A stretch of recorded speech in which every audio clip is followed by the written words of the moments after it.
Hi, I'm Dédé Wilson, and I want to talk to you a little bit about measuring wet ingredients for baking.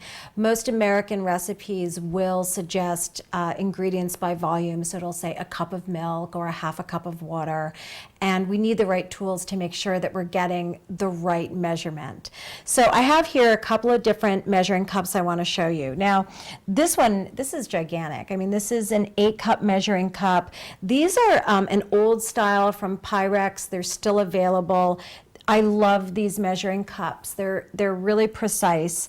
The reason why I have this big one out here and this smaller one, the 2-cup, which I probably find to be the most versatile one that I have, is because I just want to point out to you, I mean, this one starts at 2 cups. So even if you wanted to try and measure a cup of milk, you couldn't. I just want to sort of reinforce for you that you want to try and use a measuring cup that's as close to the size as what you need.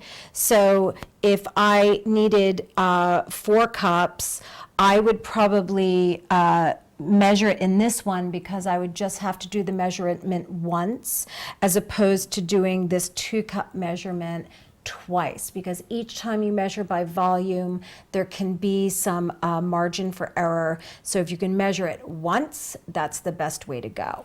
So I'm sure you know this, but I will just take you through it.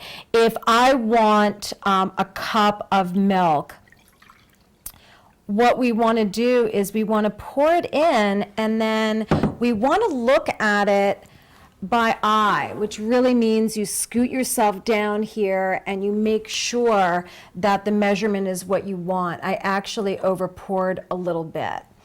Now, there are some measuring cups on the market right now where you can look down in and see the measurement from the inside.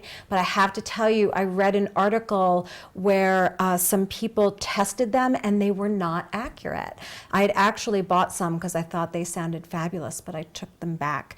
And these old-fashioned Pyrex ones were rated very highly. So with the precision that we need for baking, and liquid ingredients are part of our recipe, this is the way to go. So I look down and the top of the liquid is exactly where I want it to be, so I have my cup of milk. Now this might look funny to you. I'm not about to pour a drink, although I could, because this is a shot glass, but it's a special shot glass made for us bakers. It has all kinds of measurements on it that will really help us. It does have the ounces and the milliliters, so if you wanted to use it to create a drink at your bar at home, you could, but it has teaspoons and tablespoons, and it is so handy. I love this thing. It's called the Mini Measure. You can find them online. They're very inexpensive, and I think once you have one, you'll use it all the time. So what I like about it is that, think about it, vanilla is a liquid ingredient, and we so often reach for our dry measuring spoons to measure vanilla. Here we have a liquid measure. We can measure our liquid ingredients in it. The other thing that I like about it is that, okay, so let's say I need 1 teaspoon of vanilla, which is a really typical measurement.